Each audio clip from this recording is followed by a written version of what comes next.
Welcome, seekers of inner knowledge and ancient wisdom. Today, we step into a realm both familiar and elusive.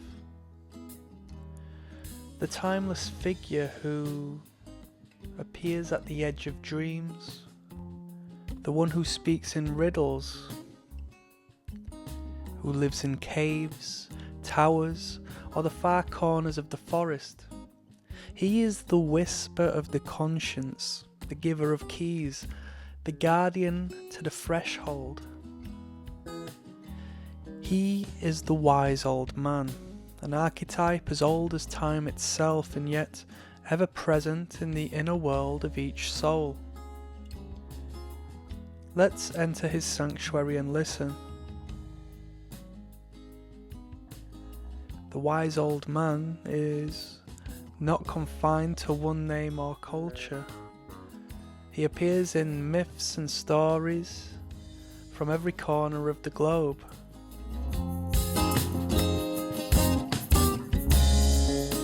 In Celtic legend, he is Merlin, a druid sage who guides King Arthur and bends time through his prophecies. In Christianity, he is Saint Joseph, the quiet guardian of divine mysteries.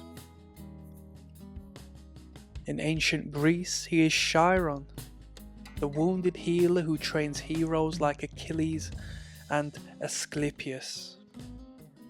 In Native American traditions, he may take the form of the grandfather spirit, a teacher of the medicine wheel and ancestral memory. In Eastern traditions, he becomes the Taoist sage, living on mountaintops, drinking the elixir of life, speaking in paradoxes.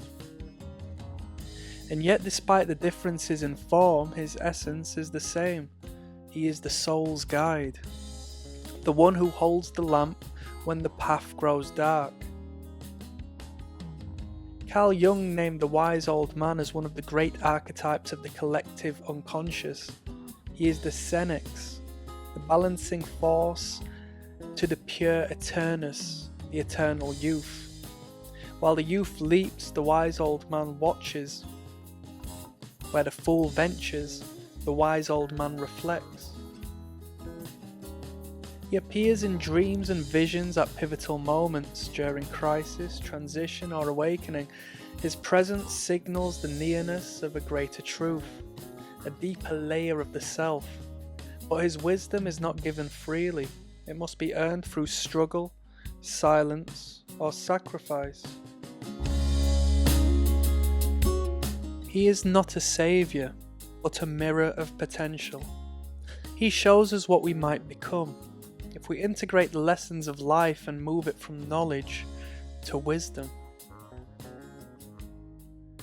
The wise old man is rarely depicted with wealth or weaponry. Instead, he is adorned with the symbols of insight: the staff, the book, the lantern, or the owl. He wears robes, not armour. His strength is in spirit, not in force. Often he is bearded, a symbol of time, growth, and mature energy. His eyes carry depth and distance, seeing not just the moment, but the pattern within the moment. His home is remote, a cave, a hermitage, a mountaintop, reflecting his inward orientation. And yet, despite his solitude, he does not reject the world. He understands it, and that's the difference. In esoteric traditions, the wise old man often appears as a secret master, a guide of hidden orders, guardian of the mysteries. In Hermeticism and Gnosticism, he may be likened to Thoth or Hermes Trismegistus, the transmitter of divine knowledge, the scribe of the gods. In Kabbalistic systems, he might echo the energy of Chokmah, the Sephira of divine wisdom, which flows from the infinite source into the creation. In alchemic texts, he is the alchemist himself, part philosopher, part mystic, working silently in the lab of the soul to turn lead into gold. His role is not to provide answers, but to illuminate the great work, the transformation of consciousness. He may appear as Melchizedek. I apologize if I mispronounced that, people. The high priest with no beginning or end, or as Zarathustra, speaking from the mountaintop to awaken sleeping minds. The wise old man is the vessel through which eternal truths speak, but only to those prepared to listen. Like all archetypes, the wise old man has a shadow, the tyrannical sage, the manipulator of minds, the false guru. When wisdom is wielded for control instead of liberation, it becomes dogma. The true wise old man does not seek followers, he seeks students. He does not demand obedience, but encourages inner awakening. A counterfeit sage speaks to your ego. The true one speaks to your soul, and often in riddles, paradoxes, or silence. In psychological terms, the wise old man is the inner guide, the part of you that knows without knowing, that intuits a higher path even when the conscious mind is lost. He is the voice that says, "Be still, listen."